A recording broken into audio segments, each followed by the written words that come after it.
शेरावाली माता तेरी सदाई जय, जोतावाली माता तेरी सदाई जय। जयकारा मां शेरावाली दा बोल साचे दरबार की जय। मेरे मन मंदिर में बसी रहो मैया, पल पल तेरा ध्यान रहे। ऐसी कृपा करो मेरी मैया, मुख पर तेरा गुणगान रहे। जय मां चंद्रघंटा। आप सभी भक्तों के लिए मां चंद्रघंटा की कथा, दोनों पौराणिक आरतियां और मंत्र जाप उपस्थित है। प्रेम पूर्वक श्रवण कर अपनी पूजा संपन्न करें और मां का आशीर्वाद प्राप्त करें। यदि आपको वीडियो अच्छी लगे तो अधिक से अधिक शेयर करें और लाइक करें। जय मां चंद्रघंटा। मां चंद्रघंटा का स्वरूप सौम्यता एवं शांति से भरा हुआ है। मां चंद्रघंटा और इनकी सवारी शेर, दोनों का शरीर सदैव ही सोने की तरह चमकता है। चैत्र नवरात्रि के तीसरे दिन मां के इसी स्वरूप की पूजा की जाती है। 9 दिनों तक चलने वाली नवरात्रि के दौरान मां के 9 रूपों की पूजा होती है।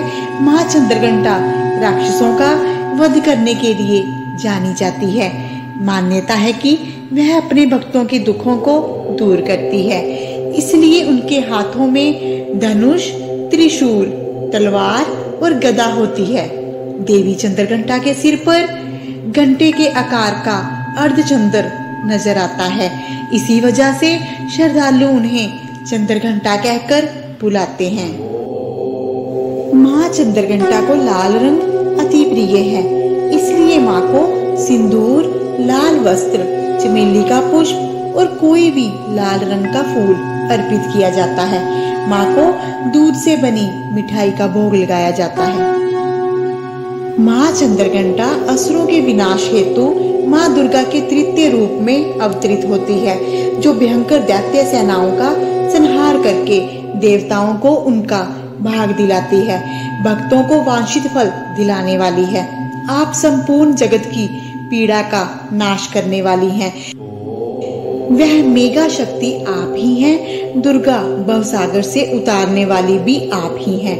आपका मुख मंद मुस्कान से सुशोभित, निर्मल, पूर्ण चंद्रमा के बिंब का अनुकरण करने वाला और उत्तम सुवर्ण की मनोहर कांति से कमनीय है।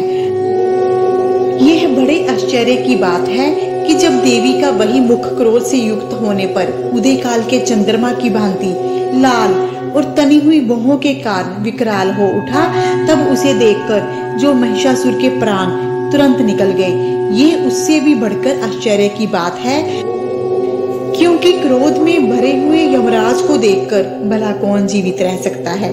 देवी आप प्रसन्न हो। परमात्मा स्वरूपा आपके प्रसन्न होने पर जगत का अव्यय उदय होता है और क्रोध में भर जाने पर आप तत्काल ही कितने कुलों का सर्वनाश कर डालती हैं। क्योंकि महिषासुर की यह विशाल सेना पल भर में आपके कोप से नष्ट हो गई। कहते हैं कि देवी चंद्रघंटा ने राक्षस समूहों का संहार करने के लिए जैसे ही धनुष के टंकार को धरा व गगन में बुझा दिया, वैसे ही माँ के वाहन सिंह ने भी दहाड़ना आरंभ कर दिया और माता फिर घंटे के शब्द से उस धमनी को और बढ़ा दिया, जिससे धनुष की टंकार, सिंह की दहाड़ और घंटे की धमनी से संपूर्ण दिशाएं गूंज उठी। उस भयंकर शब्द व अपने प्रताप से वह दैत्य समूहों का संहार कर विजयी हुई। माँ का यह स्वरूप इतना शक्तिशाली इसलिए था क्योंकि माँ को सभी देवताओं से शक्तियाँ मिली थी। देवताओं और असुरों के बीच लंबे समय तक जब युद्ध चला, असुरों का स्वामी महिषासुर था और देवताओं के स्वामी भगवान इंद्रदेव थे। महिषासुर ने देवलोक पर विजय प्राप्त कर ली, इंद्र जी का सिंहासन छीन लिया और स्वर्ग लोक पर राज करने लगा। इस कारण सब देवता चिंतित हो उठे और वो त्रिदेवों के पास जा पहुँचे। देवताओं ने बताया कि महिषासुर ने इंद्र, सूर्य, चंद्र और वायु समेत अन्य देवताओं के सब अधिकार छीन लिए हैं, जिस कारण देवतागण पृथ्वी लोक पर विचरण कर रहे हैं। देवताओं की बात सुन ब्रह्मा, विष्णु और भगवान शिव अत्यंत क्रोधित हो उठे। क्रोध के कारण तीनों के मुख से ऊर्जा उत्पन्न हुई। देवगणों के शरीर से निकली ऊर्जा भी उस ऊर्जा में जाकर मिल गई। दसों दिशाओं में व्याप्त होने के बाद उस ऊर्जा से मां भगवती का अवतरण हुआ। महादेव जी ने देवी को त्रिशूल प्रदान किया, विष्णु जी ने उनको चक्र प्रदान किया। इसी तरह सब देवताओं ने माता को अस्त्र शस्त्र से सम्मानित किया। इंद्र जी ने अपना वज्र एवं ऐरावत हाथी भेंट किया। सूर्य देव ने अपना तेज तलवार और सवारी के लिए सिंह प्रदान किया। युद्ध भूमि में मां चंद्रघंटा ने इन्हीं अस्त्रों शस्त्रों के साथ महिषासुर का वध कर दिया। मां चंद्रघंटा की कथा का समापन हुआ। मां चंद्रघंटा इस कथा का कथन करने वाले और श्रवण करने वाले सब पर अपनी कृपा बनाए रखें। जय मां चंद्रघंटा। अब हम मां की 2 पौराणिक आरतियां करेंगे। मां चंद्रघंटा की पहली पौराणिक आरती शुरू करेंगे। नवरात्रि के तीसरे दिन मां चंद्रघंटा का ध्यान। मस्तक पर है अर्धचंद्र, मंद मंद मुस्कान। 10 हाथों में अस्त्र शस्त्र रखे, खड्ग संग बांध, घंटे के शब्द से हरती दुष्ट के प्राण। सिंह वाहिनी दुर्गा का चमक स्वर्ण शरीर, करती विपदा शांति हर भक्त की पीर। मधुर वाणी को बोलकर सबको देती ज्ञान, जितने देवी देवता सब करे सम्मान। अपने शांत स्वभाव से सबका करती ध्यान, भवसागर में फंसा हूँ माँ, करो मेरा कल्याण। नवरात्रों की माँ कृपा कर दो माँ। जय माँ चंद्रघंटा, जय माँ चंद्रघंटा, करो मेरा कल्याण, करो मेरा कल्याण। माँ की पहली आरती समाप्त हुई। माँ की दूसरी आरती शुरू करेंगे। जय माँ चंद्रघंटा सुखदाम, पूरन की जो मेरे काम। चंद्र समान तू शीतल दाती, चंद्र तेज किरणों में समाती। मन की मालिक मन बाती हो, चंद्रघंटा तुम वरदाती हो। सुंदर भाव को लाने वाली, हर संकट में बचाने वाली। हर बुधवार को तुझे ध्याए, श्रद्धा सहित जो विनय सुनाए। मूर्ति चंद्र आकार बनाए, सन्मुख घी की जोत जलाए। शीश झुका कहे मन की बाता, पूर्ण आस करो जगदाता। कांचीपुर स्थान तुम्हारा, कर्नाटका में मान तुम्हारा। नाम तेरा रटू महारानी, भक्त की रक्षा करो भवानी।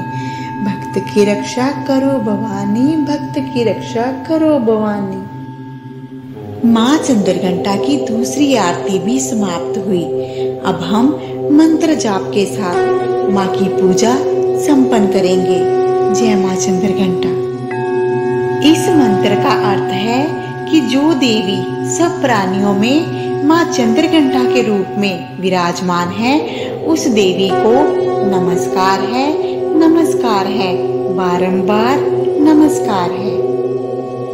प्रेम और आस्था के साथ माँ का मंत्र जाप शुरू करेंगे।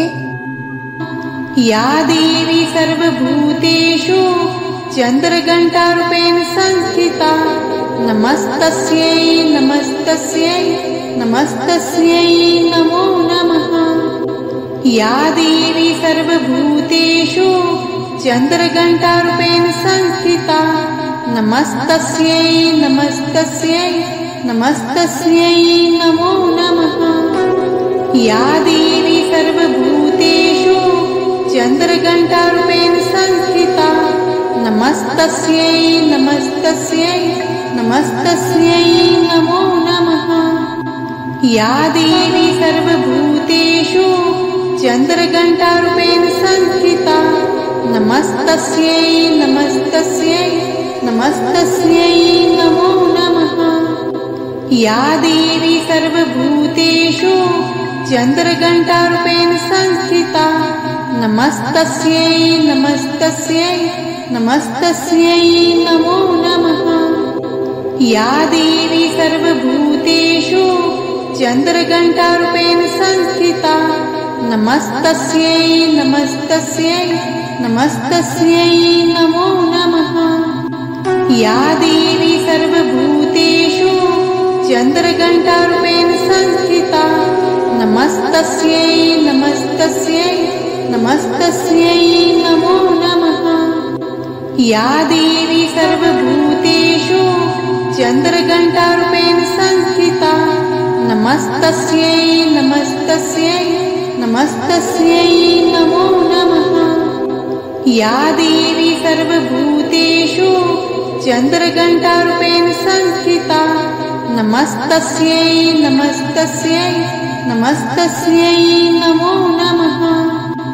या देवी सर्वभूतेषु चन्द्रघण्टारूपेण संस्थिता नमस्तस्यै नमस्तस्यै नमस्तस्यै नमो नमः।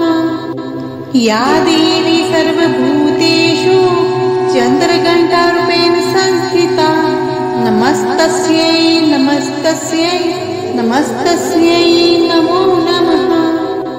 या देवी सर्वभूतेषु चन्द्रघण्टारूपेण संस्थिता नमस्तस्यै नमस्तस्यै नमस्तस्यै नमो नमः।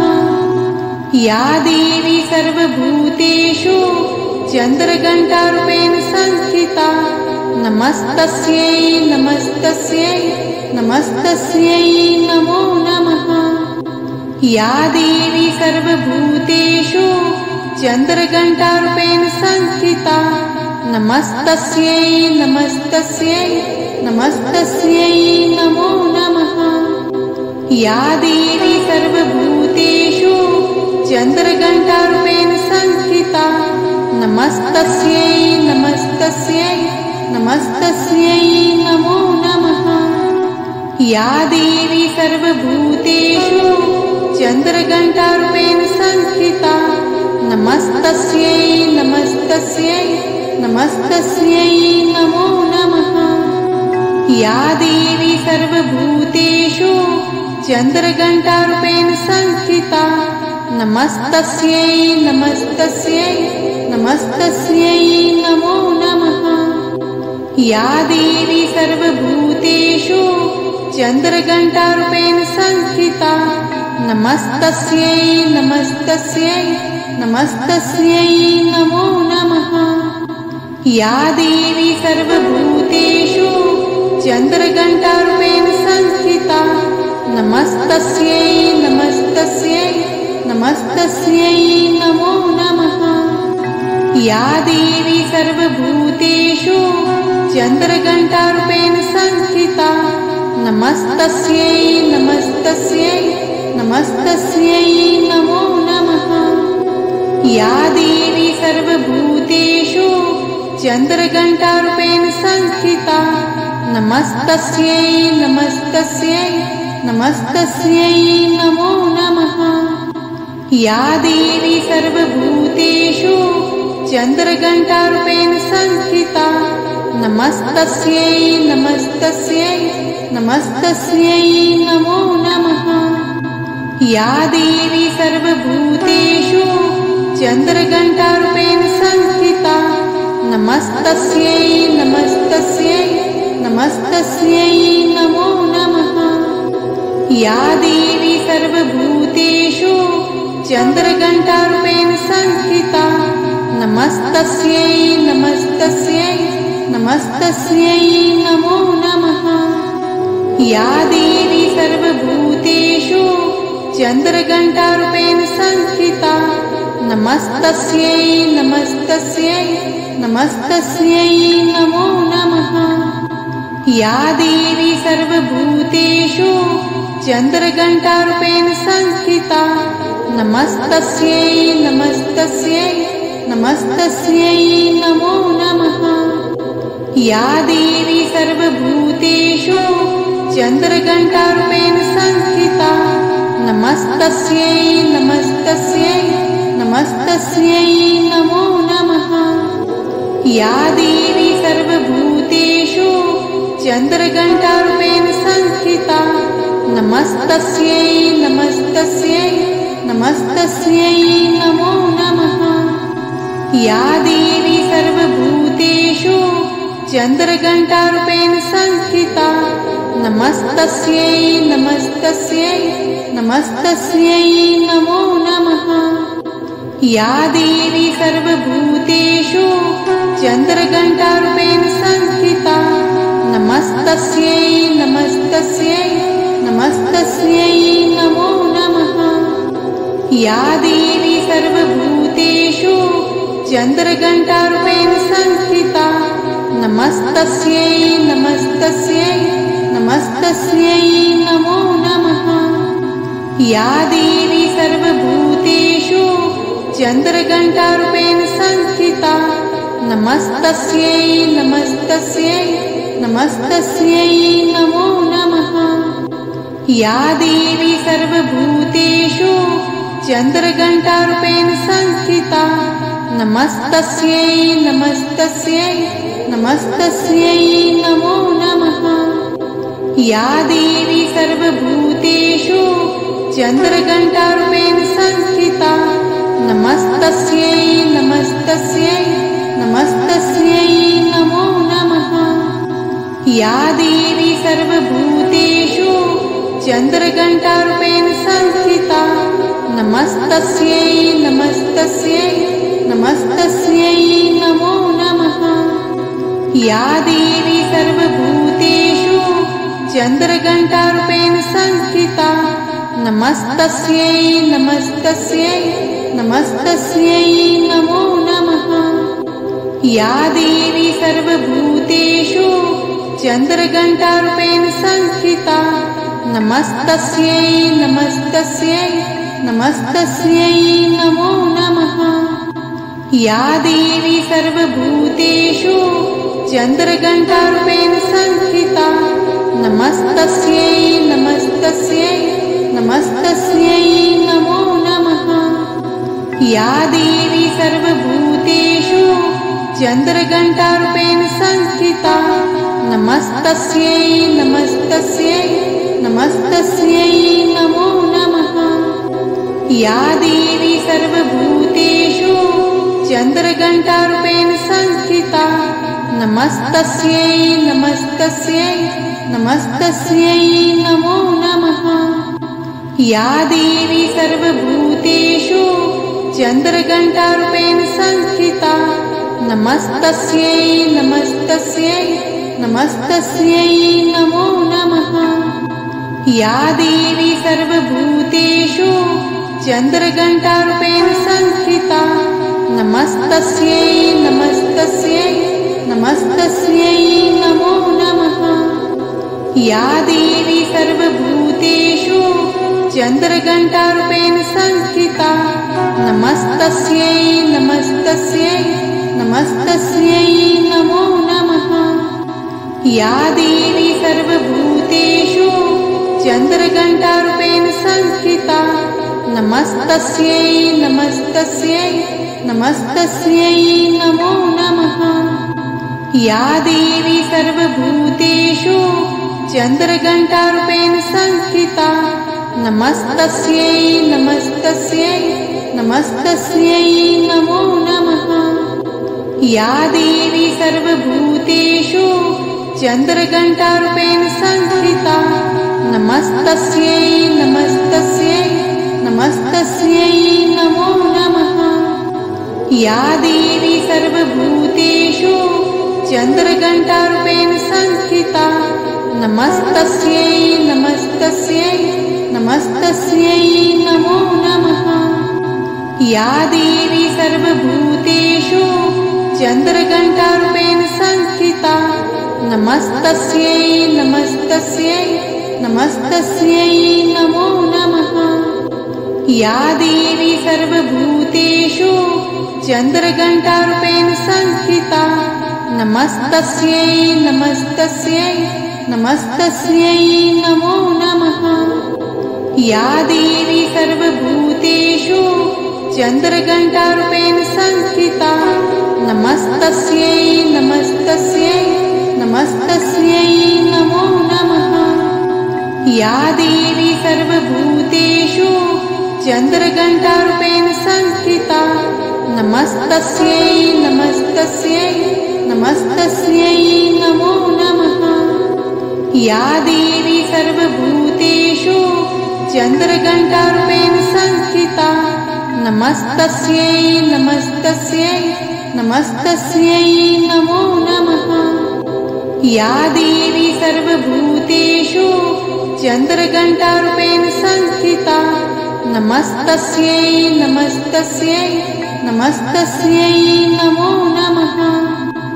या देवी सर्वभूतेषु चन्द्रघण्टारूपेण संस्थिता नमस्तस्यै नमस्तस्यै नमस्तस्यै नमो नमः। या देवी सर्वभूतेषु चन्द्रघण्टारूपेण संस्थिता नमस्तस्यै नमस्तस्यै नमस्तस्यै नमो नमः।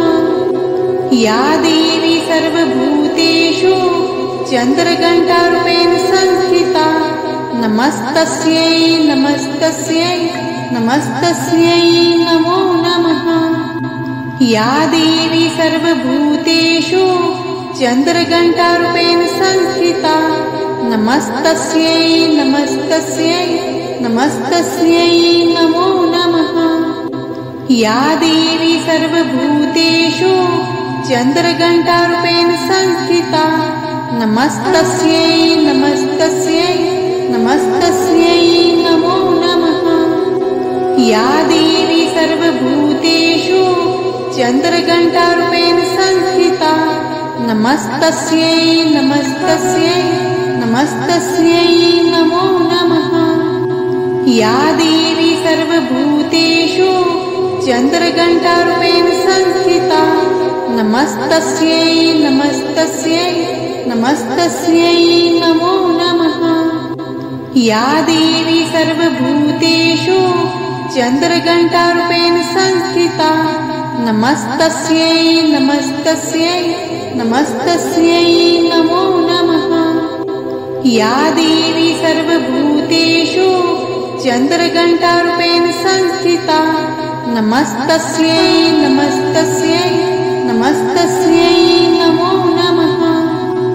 या देवी सर्वभूतेषु चन्द्रघण्टारूपेण संस्थिता नमस्तस्यै नमस्तस्यै नमस्तस्यै नमो नमः। या देवी सर्वभूतेषु चन्द्रघण्टारूपेण संस्थिता नमस्तस्यै नमस्तस्यै नमस्तस्यै नमो नमः। या देवी सर्वभूतेषु चन्द्रघण्टारूपेण संस्थिता नमस्तस्यै नमस्तस्यै नमस्तस्यै नमो नमः। या देवी सर्वभूतेषु चन्द्रघण्टारूपेण संस्थिता नमस्तस्यै नमस्तस्यै नमस्तस्यै नमो नमः। या देवी सर्वभूतेषु चन्द्रघण्टारूपेण संस्थिता नमस्तस्यै नमस्तस्यै नमस्तस्यै नमो नमः। या देवी सर्वभूतेषु चन्द्रघण्टारूपेण संस्थिता नमस्तस्यै नमस्तस्यै नमस्तस्यै नमो नमः।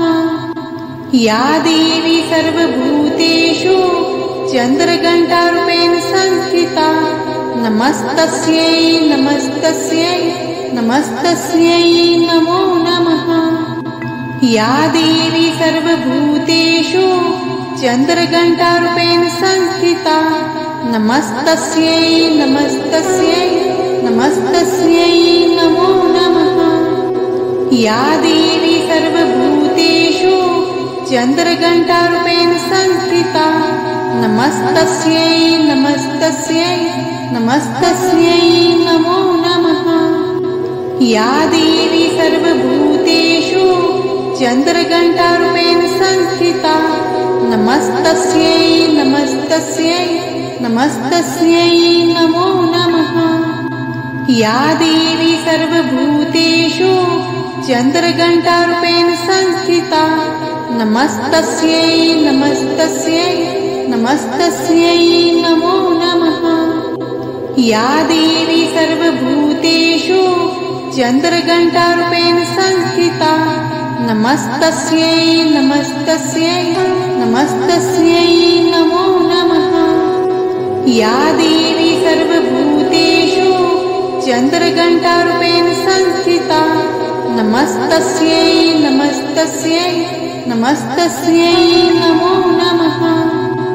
या देवी सर्वभूतेषु चन्द्रघण्टारूपेण संस्थिता नमस्तस्यै नमस्तस्यै नमस्तस्यै नमो नमः। या देवी सर्वभूतेषु चन्द्रघण्टारूपेण संस्थिता नमस्तस्यै नमस्तस्यै नमस्तस्यै नमो नमः। या देवी सर्वभूतेषु चन्द्रघण्टारूपेण संस्थिता नमस्तस्यै नमस्तस्यै नमस्तस्यै नमो नमः। या देवी सर्वभूतेषु चन्द्रघण्टारूपेण संस्थिता नमस्तस्यै नमस्तस्यै नमस्तस्यै नमो नमः। या देवी सर्वभूतेषु चन्द्रघण्टारूपेण संस्थिता नमस्तस्यै नमस्तस्यै नमस्तस्यै नमो नमः। या देवी सर्वभूतेषु चन्द्रघण्टारूपेण संस्थिता नमस्तस्यै नमस्तस्यै नमस्तस्यै नमो नमः।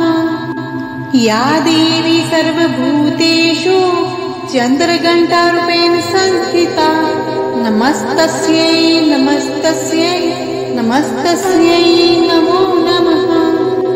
या देवी सर्वभूतेषु चन्द्रघण्टारूपेण संस्थिता नमस्तस्यै नमस्तस्यै नमस्तस्यै नमो नमः। या देवी सर्वभूतेषु चन्द्रघण्टारूपेण संस्थिता नमस्तस्यै नमस्तस्यै नमस्तस्यै नमो नमः। या देवी सर्वभूतेषु चन्द्रघण्टारूपेण संस्थिता नमस्तस्यै नमस्तस्यै नमस्तस्यै नमो नमः।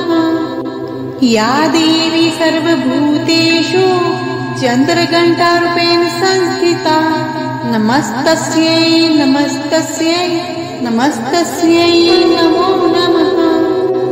या देवी सर्वभूतेषु चन्द्रघण्टारूपेण संस्थिता नमस्तस्यै नमस्तस्यै नमस्तस्यै नमो नमः। या देवी सर्वभूतेषु चन्द्रघण्टारूपेण संस्थिता नमस्तस्यै नमस्तस्यै नमस्तस्यै नमो नमः। या देवी सर्वभूतेषु चन्द्रघण्टारूपेण संस्थिता नमस्तस्यै नमस्तस्यै नमस्तस्यै नमो नमः।